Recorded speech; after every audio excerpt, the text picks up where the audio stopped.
पृथ्वी हमारे सौरमंडल का तीसरा और केवल ऐसा ग्रह जिस पर जीवन संभव है। यूं तो पृथ्वी की संरचना लगभग 450 करोड़ साल पहले हुई थी, पर पृथ्वी का अंत कब होगा और कैसे होगा, इसका सही अनुमान अभी तक कोई नहीं लगा पाया है। नमस्कार दोस्तों, आज के इस एपिसोड में आपका स्वागत है।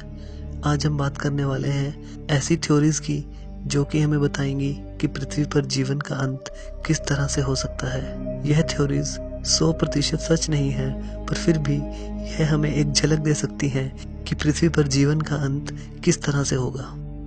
तो आज की वीडियो शुरू करते हैं और जानते हैं ऐसे तथ्यों के बारे में जो कि हमें बताएंगे कि पृथ्वी पर जीवन का अंत किस तरह से होगा। क्षुद्र ग्रहों से टकराव। क्षुद्र ग्रह यानी कि एस्टेरॉयड। पहले हम जानेंगे कि क्षुद्र ग्रह क्या होता है और यह ब्रह्मांड में कहां पर है। क्षुद्र ग्रह या एस्टेरॉयड वो पत्थर हैं जो कि ब्रह्मांड में घूम रहे हैं और जो कि हमारे सौर मंडल के ग्रहों की भांति सूर्य की परिक्रमा करते हैं। वैसे तो ये पूरे ब्रह्मांड में है, पर दोस्तों हमारे सौर मंडल में यह मंगल और बृहस्पति ग्रह के बीच में एस्टेरॉयड बेल्ट में पाए जाते हैं और जिसमें करोड़ों एस्टेरॉयड हैं जो सूर्य की परिक्रमा कर रहे हैं। ऐसा ही एक एस्टेरॉयड एपोफिस जो कि माना जा रहा था कि धरती से 2036 में टकराएगा और जो कि 300 मीटर चौड़ा था। यूं तो इसका आकार काफी छोटा था, पर अगर यह पृथ्वी से टकराता तो इतनी ऊर्जा पैदा होती जो कि एटम बम से लगभग 1 लाख गुना ज्यादा होती और जो कि धरती पर जीवन को नष्ट करने के लिए काफी थी। पर हमारे वैज्ञानिकों का अनुमान उसके समय को लेकर गलत निकला और वो एस्टेरॉयड 2013 में पृथ्वी के पास से बिना टकराए निकल गया। और दोस्तों आपकी जानकारी के लिए बता दूं कि एक एस्टेरॉयड जिसका व्यास यानी डायमीटर 20 से 80 किलोमीटर का हो और वो धरती से टकराए तो वो धरती के पूरे जीवन को नष्ट कर सकता है। और सबसे बड़ा एस्टेरॉयड जो एस्टेरॉयड बेल्ट में घूम रहा है उसका डायमीटर यानी व्यास लगभग 525 किलोमीटर का है। सुपर वोल्केनो इरप्शन या फिर ज्वालामुखियों का फटना। ज्वालामुखी के फटने ने धरती पर जीवन को बहुत बार अस्त व्यस्त किया है और काफी भारी भरकम नुकसान भी पहुंचाया है। माउंट तंबोरा ज्वालामुखी जो कि इंडोनेशिया में स्थित है, उसने सन 1816 में अप्रैल के महीने में बहुत भारी तबाही मचाई और उसमें लगभग 92,000 लोगों को अपनी जान से हाथ धोना पड़ा। और इसके फटने से इस ज्वालामुखी की लंबाई 13,000 फुट से घटकर लगभग 9,000 फुट रह गई थी। और इस ज्वालामुखी का असर सिर्फ यही 92,000 मौतों तक नहीं रहा, इसके फटने से आसमान में रह गई गैसों के कारण वातावरण में तापमान कम रह गया और जिससे फसलें नष्ट हो गई और जो कि और 1 लाख लोगों की मौत का कारण बनी। दोस्तों यह तबाही केवल एक सामान्य ज्वालामुखी यानी वोल्केनो की वजह से हुई थी। सोचिए अगर नॉर्मल ज्वालामुखी की जगह एक सुपर वोल्केनो कभी फट जाए तो क्या होगा। सुपर वोल्केनो के फटने से भारी तबाही होगी।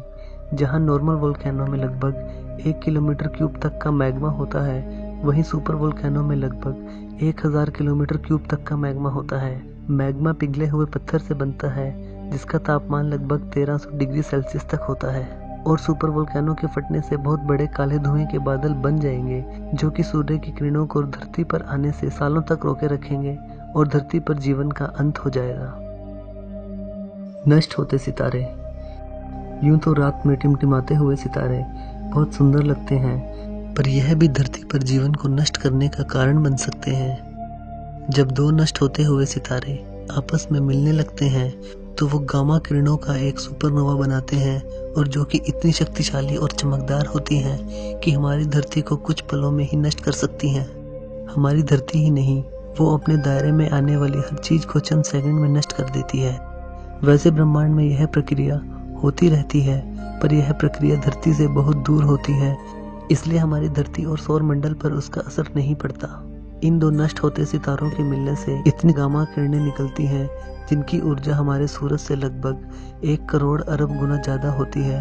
और अगर यह प्रक्रिया धरती से 1000 प्रकाश वर्ष की दूरी पर हो तो धरती इसकी रोशनी से एक पल में भुन जाएगी और पृथ्वी पर जीवन के अंत के साथ साथ खुद पृथ्वी भी नष्ट हो जाएगी।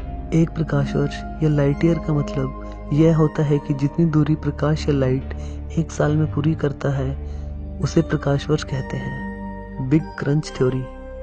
जैसा कि हम सब जानते हैं कि हमारा ब्रह्मांड लगातार फैलता जा रहा है और यह फैलना कब बंद होगा इसका अंदाजा किसी को नहीं है।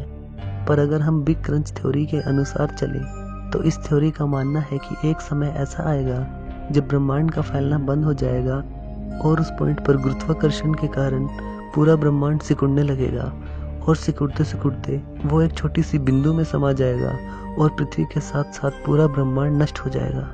पर इस क्रिया को होने में अभी बहुत लंबा समय लगेगा, जिस समय का हमें अंदाजा भी नहीं है। और जब यह समय आएगा तो यह प्रक्रिया भी इतनी जल्दी होगी कि इससे बचा नहीं जा सकेगा और यह संसार खत्म होने के बाद एक नई दुनिया शुरू होगी और ब्रह्मांड की यह बनने और नष्ट होने की प्रक्रिया हमेशा ऐसे ही चलती रहेगी। पर दोस्तों, इस थ्योरी के विपरीत एक और थ्योरी भी दी जाती है जिसे हीट डेथ के नाम से जाना जाता है। इस थ्योरी के अनुसार हमारा ब्रह्मांड कभी भी फैलना बंद नहीं होगा और यह इतना फैलता जाएगा कि सारे ग्रह, सितारे, सूर्य, आकाशगंगाएं एक दूसरे से बहुत दूर चले जाएंगे।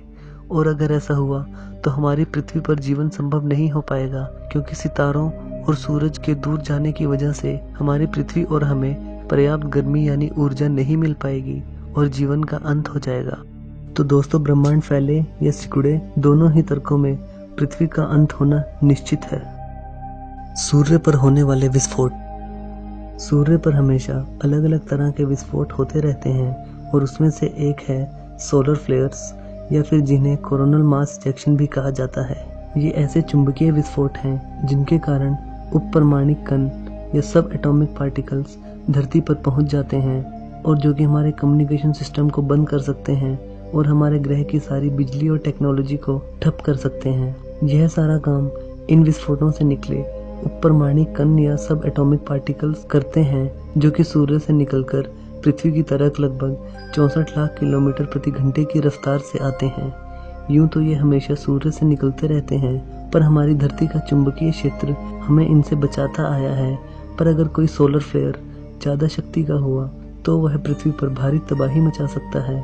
वह हमारे पूरे कम्युनिकेशन सिस्टम को बंद कर सकता है और हमारी पूरी टेक्नोलॉजी को ठप कर सकता है, और जिसके कारण हमारे पूरे ग्रह पर हमेशा के लिए अंधेरा छा जाएगा और हमारा ग्रह धीरे धीरे मौत की आगोश में अग्रसर होता रहेगा। इन विस्फोटों से निकलने वाली आवाज जो कि रिकॉर्ड की गई है वो कुछ ऐसी है।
तो दोस्तों, ये थी 5 थ्योरीज जो कि हमें बताती हैं कि पृथ्वी पर जीवन का अंत किस तरह से हो सकता है। दोस्तों, आपको ये मेरी वीडियो कैसी लगी आप मेरे को नीचे कमेंट्स में बता सकते हैं, और अगर आपको मेरी वीडियो पसंद आए तो आप इसे लाइक और शेयर जरूर कीजिएगा। अगली बार एक ऐसी ही रोचक वीडियो लेकर आऊँगा। तब तक के लिए धन्यवाद।